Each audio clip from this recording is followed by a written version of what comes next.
नमस्कार मित्रांनो, स्वागत आहे तुमचं एका नवीन स्टोरीमध्ये. हाय, हॅलो, नमस्ते मित्र मैत्रिणींनो. मी तुमचा लाडका स्टोरी रायटर संदीप. तर आज एक कथा घेऊन आलो आहे. ती कथा मालती यांनी पाठवली आहे. तुमचा वेळ न घालवता मालती यांची कथा वाचूया. नमस्ते सर्वांना.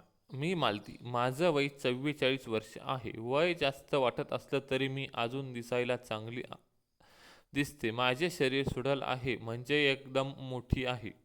माझे मिस्टर जाऊन 4-5 वर्षे झाली. ते एक शिक्षक होते. मला एक मुलगी आहे अमृता आणि एक मुलगा अनिकेत. मुलगी मोठी आहे आणि तिचं लग्न झालं आहे. मुलाचं शालेय साहित्य मोठं दुकान आहे आणि ते तो बघतो. मोठं घर आहे. सगळं चांगलं आहे. मिस्टर होते त्यावेळी आमचं जेमतेम होत होतं. मिस्टर गेल्यापासून तर काय सांगायचं. मी तर खूप आधीपासून स्टोरी वाचत आली आहे. मिस्टर करत होते पण हवा तेवढा नाही. मग स्टोरी वाचून मी मला शांत करत होते. मिस्टर गेल्यापासून तर स्टोरी वाचायला प्रमाण जास्तच वाढलं. आधी मला वाटतं की हे सगळं काल्पनिक असू शकतं, पण जेव्हा माझ्यासोबत असं काही घडलं तेव्हा वाटू लागलं की सध्या खऱ्या आहेत. स्टोरी वाचून मला ते सगळे शब्द माहीत आहे आणि मला ते खूप आवडतात. काही वाटेल की एक बाई असं कसं लिहू शकते किंवा बोलू शकते, पण मला तेच समजून शकतात जे माझ्यासारखे परिस्थितीत अडकलेले आहेत.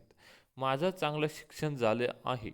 माहेरची जबाबदारी म्हणून नोकरी केली नाही आणि सासरी ही जबाबदारी म्हणून लग्न झाल्यावर ही नोकरी करण्यात आली नाही. तसं गरजही नव्हती. तर झालं असं की माझ्या मुलीचं आता 4-5 महिन्यापूर्वीच लग्न झालं होतं. चांगल्या घरी मुलीला दिलं. तिच्या घरी ते दोघे नवरा बायको आणि एक तिचा दीर असा एवढेच. जावयाचे आई वडील कोरोनामध्ये गेले होते.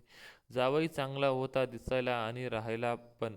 ही त्याची नजर प्रत्येक असायची.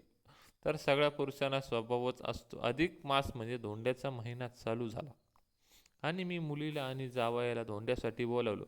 ते दोघे म्हणाले की येतो आणि 4-5 दिवस सुट्टीला थांबून जातो. आम्हाला काय अडचण नव्हती. मग त्यांच्या सवडीनुसार ते दोघे आले.